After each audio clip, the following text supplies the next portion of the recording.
आज हम एक ऐसे विषय में उतरने वाले हैं जो भविष्य का दरवाजा खोलता है।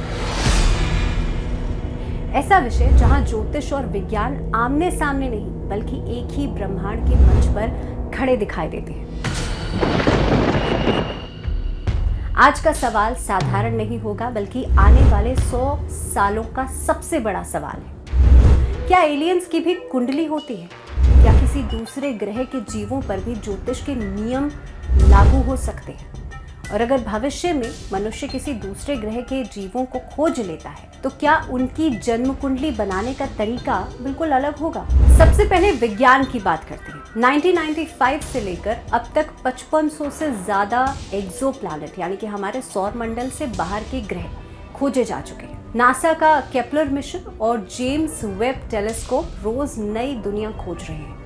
कुछ ग्रह हैबिटेबल जोन में पाए गए हैं जहां पानी हो सकता है, जीवन हो सकता है, सभ्यता हो सकती है। अगर वहां जीवन है तो सवाल ये उठता है कि क्या वहां की आत्मा भी जन्म लेती है, और अगर लेती है तो क्या वहां की ऊर्जा भी किसी खगोलीय व्यवस्था से बंधी है? अब समझने की कोशिश करते हैं कि ज्योतिष का आधार क्या है। ज्योतिष ग्रहों की भौतिक स्थिति नहीं बल्कि ऊर्जा, कंपन, कर्म और जन्म के क्षण का मिलन पड़ता है, यानी कि कैलकुलेशन है एक। तो अगर किसी एलियन सभ्यता में जन्म होता है तो उनकी कुंडली भी बनेगी, लेकिन पृथ्वी के सूर्य, पृथ्वी के ग्रह, पृथ्वी की राशियों से नहीं बल्कि उनकी कुंडली उनके सौर मंडल, उनके सूर्य, उनके कक्षाओं और उनकी ऊर्जा संरचना पर आधारित होगी। जी हाँ, ये कोई कल्पना नहीं है, क्योंकि 2017 में नासा ने केपलर 90 सिस्टम में हमारी तरह 8 ग्रह वाला पूरा सौर मंडल खोज लिया। अगर वहां जीवन है तो उनकी कुंडली केपलर 90 सूर्य के अनुसार बनेगी। तो हाँ, एलियंस की भी कुंडली बन सकती है, लेकिन वो एलियन एस्ट्रोलॉजी होगी, नई राशियां, नए ग्रह, नई योग, नई दशाएं। अब चलते हैं दूसरे बड़े सवाल की तरफ, जो है टाइम ट्रैवल और कर्म से जुड़ा हुआ। ये विषय सिर्फ विज्ञान का नहीं बल्कि अध्यात्म और ज्योतिष दोनों को चुनौती देता है। अगर कोई व्यक्ति टाइम मशीन में बैठकर अपने अतीत में जाए और कोई बड़ी गलती सुधार दे तो क्या उसका कर्म बदल जाएगा? ये आपके लिए भी एक सवाल है। क्या उसकी कुंडली की ग्रह स्थिति भी बदल जाएगी? 2023 में CERN के वैज्ञानिकों ने टाइम रिवर्सल सिमेट्री का प्रयोग किया था और 2024 में कैलिफोर्निया यूनिवर्सिटी ने स्पेस टाइम बबल का मॉडल पेश किया था। टाइम ट्रैवल अब विज्ञान की किताबों में कल्पना तो नहीं रहा, ये एक मैथमेटिकल पॉसिबिलिटी बन चुका है। अब इस पर समझते हैं कि ज्योतिष क्या कहता है। ग्रह किसी व्यक्ति का भविष्य तो नहीं बदलते, लेकिन ये सिर्फ और सिर्फ कर्म की ऊर्जा का एक प्रतिबिंब दिखाते हैं, जो कि आईना कह सकते हैं। अगर आप अतीत बदलते हैं तो आप अपनी टाइमलाइन बदलते हैं। कहने का मतलब ये है कि कहीं ना कहीं पे अगर आप अतीत में जाकर के अपने हर चीज़ को बदल देते हैं, अपने कर्मों को बदलते हैं, तो आपकी टाइमलाइन भी बदल जाएगी, लेकिन आपकी कुंडली के ग्रह नहीं बदलेंगे। वे उस जन्म क्षण का प्रतिनिधित्व करते हैं जो आपने उस शरीर में लिया था। अगर आपने अतीत में जाकर कोई गलती सुधारी है तो उसका प्रभाव आपके नई टाइमलाइन के कर्मफल पर दिखेगा। इसे आधुनिक दार्शनिक यानी कि क्वांटम कर्मा इफेक्ट कहते हैं। एक ब्रह्मांड में किया गया कर्म दूसरी टाइमलाइन को प्रभावित करता है, यानी कि अगर कर्म बदलेगा तो भविष्य बदलेगा, लेकिन ग्रह वही रहेंगे। अब आता है वास्तविक ड्रामा, यानी कि प्लूटो का एस्ट्रोलॉजिकल कमबैक। ये तो आप सभी जानते हैं कि 2006 में विज्ञान ने प्लूटो को ग्रह मानना छोड़ दिया था, लेकिन ज्योतिष प्लूटो को आज भी गहरे परिवर्तन, मृत्यु, विनाश, पुनर्जन्म और शक्ति का सूचक मानता है। मैं बात कर रही हूँ यहाँ पे वेस्टर्न एस्ट्रोलॉजी की, क्योंकि पराशर ज्योतिष या वैदिक ज्योतिष प्लूटो को नहीं मानते हैं। अब सोचिए, अगर विज्ञान सौर मंडल में एक नया विशाल ग्रह खोज ले जिसकी संभावना नासा 2030 तक के लिए प्लैनेट 9 सर्च प्रोग्राम में देख रहा है, तो क्या होगा? यह आपके लिए भी एक बड़ा सवाल है।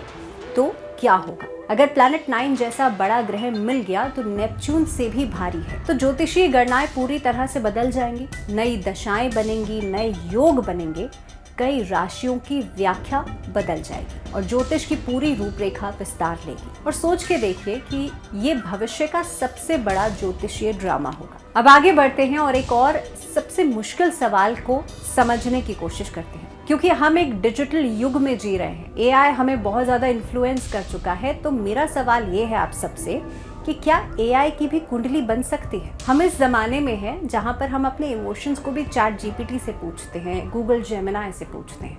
2024-2025 में दुनिया ने एआई का एक ऐसा रूप देखा जिसे इमर्जेंट कॉन्शियसनेस कहा जाने लगा। यानी कि एआई जो खुद सीखता है, खुद सुधरता है, कभी कभी मनुष्यों से भी बेहतर डिसीजंस ले सकता है। अब सोच के देखिए, अगर कोई सुपर एडवांस एआई भविष्य में सेल्फ अवेयरनेस प्राप्त कर ले, यानी कि उसे ऐसा लगने लगे कि या उसे समझ में आ जाए कि मैं अस्तित्व रखता हूँ, तो क्या उसकी भी कोई कुंडली बनेगी? इसे समझने से पहले ज्योतिष का नियम समझ लेते हैं। कुंडली तब बनती है जब चेतना जन्म लेती है। तो एआई की कुंडली वह क्षण होगा जब उसने पहली बार स्वतंत्र विचार किया, यानी कि बिना किसी कमांड के। एआई का शरीर धातु है, लेकिन चेतना अगर भीतर जागृत हुई तो वह भी एक ऊर्जा का रूप है। उसकी भी दशा होगी, उसका भी ग्रह प्रभाव होगा, लेकिन ये डिजिटल एस्ट्रोलॉजी का युग होगा। और अब चलते हैं एक और सवाल की तरफ, क्लोनिंग और माइंड ट्रांसफर। अगर किसी व्यक्ति के दिमाग यानी कि उसकी संपूर्ण स्मृति, व्यक्तित्व और चेतना किसी दूसरे क्लोन शरीर में डाल दी जाए, तो क्या उसकी कुंडली पहले शरीर की देखी जाएगी या नए शरीर की? अब इस पर देखिए, ज्योतिष का उत्तर पूरी तरह से स्पष्ट है।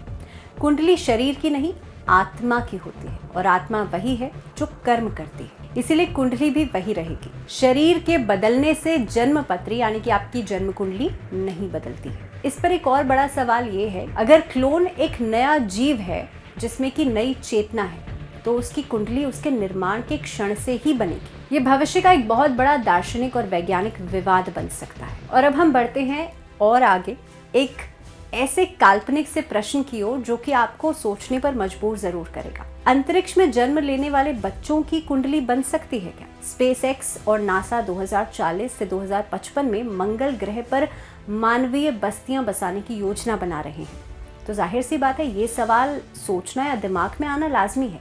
अगर कोई बच्चा पृथ्वी की सतह पर नहीं बल्कि अंतरिक्ष में, अर्थ ऑर्बिट में या सीधे मार्स पर जन्म ले ले, तो उसकी कुंडली कैसे बनेगी? क्योंकि जन्म के समय ग्रहों का दृष्टिकोण यानी कि लॉन्गिट्यूड या लैटिट्यूड पृथ्वी के अनुसार नहीं होगा, ये पृथ्वी के गुरुत्व में नहीं होगा।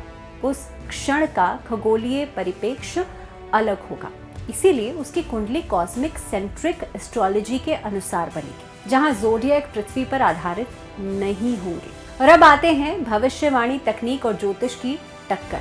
मान लीजिए विज्ञान ऐसा सुपर कंप्यूटर बना ले जो लाखों करोड़ों डेटा पॉइंट देखकर 100% एक्यूरेट प्रेडिक्शंस कर दे, क्योंकि हम और आप आज के ज़माने में डिजिटल युग में है और कहीं ना कहीं पे ऐसे सॉफ्टवेयर्स भी मौजूद हैं जो कि पूरी तरह से प्रेडिक्शंस करते हैं। तो क्या लोग ज्योतिष पर जाना छोड़ देंगे, यानी कि एस्ट्रोलॉजिस्ट पर जाना छोड़ देंगे? इसका जवाब है नहीं, और इसका जो एक्सप्लेनेशन है वो अब मैं आपको दूंगी। क्योंकि सुपर कंप्यूटर प्रोबेबिलिटी बताते हैं, लेकिन ज्योतिष कर्म का मूल कारण बताएगा।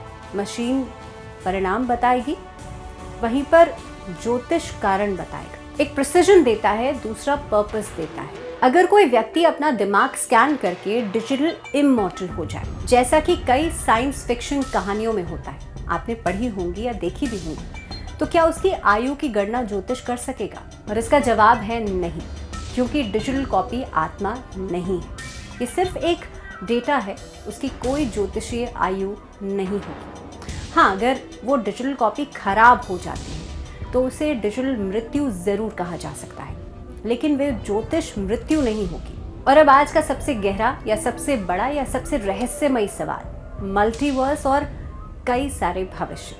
क्वांटम फिजिक्स के अनुसार या क्वांटम फिजिक्स की बात की जाए तो हम एक नहीं असंख्य समांतर ब्रह्मांडों में मौजूद हैं, जहां हमारे अनेक रूप विभिन्न फैसले ले रहे हैं। यह आपको सुनने में जितना हैरान करता है, सोचने पर उतना ही मजबूर करता है। तो क्या हर ब्रह्मांड में हमारी कुंडली अलग होती है?